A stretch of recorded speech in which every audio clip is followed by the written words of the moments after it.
বিসমিল্লাহির রহমানির রহিম। নোয়াখালী জেলা ছাত্রদল ও অঙ্গ সংগঠন ৩ নং ইউনিয়ন এসবালিয়া ইউনিয়ন বিএনপি আয়োজিত আজকের এই বিক্ষোভ প্রতিবাদ সভায় উপস্থিত আমার প্রাণপ্রিয় সংগঠন বাংলাদেশ জাতীয়তাবাদী ছাত্র দলের পক্ষ থেকে আপনাদেরকে অভিনন্দন ও শুভেচ্ছা। আজকে আমরা এখানে একসাথে হয়েছি কি কারণে জানেন? সেটা হচ্ছে যেই সন্ত্রাসী থাকার কথা ছিল জেলে, যেই সন্ত্রাসী অঞ্চলে মানুষের ঘর বাড়িতে হামলা করেছে, সে প্রকাশ্যে দিবালোকে আজকে 17 বছর নির্যাতিত পরিবারদের উপরে যে হামলা করেছে সে প্রকাশ্যে ঘুরে বেড়ায়। এই ব্যর্থতা কাদের জানেন? এই ব্যর্থতা হচ্ছে বর্তমান প্রশাসনের আর আমাদের সিনিয়র নেতৃবৃন্দদের।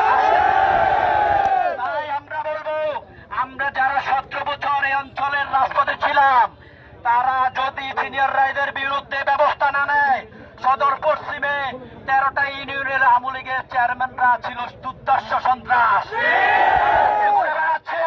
তারা বিভিন্ন উন্নয়ন প্রকল্পে গিয়ে ছবি তুলছে। আমরা ছাত্র দল, যুব দল এই অঞ্চলের মানুষ বরদাস্ত করব না। আমরা ঐক্যবদ্ধভাবে সকল মতভেদ ভুলে আমরা আওয়ামী লীগের ফ্যাসিস্টের বিরুদ্ধে ঐক্যবদ্ধভাবে আন্দোলন করব। ইনশাআল্লাহ আগামী দিনে আওয়ামী লীগের স্বৈরাচারদের বিরুদ্ধে আমাদেরকে যে কোনো আন্দোলন সংগ্রামে পাবেন, এই বলে আমি আমার বক্তব্য রাখছি। বাংলাদেশ জাতীয়তাবাদী ছাত্র দল জিন্দাবাদ। শহীদ জিয়া অমর হোক। আসসালামু আলাইকুম।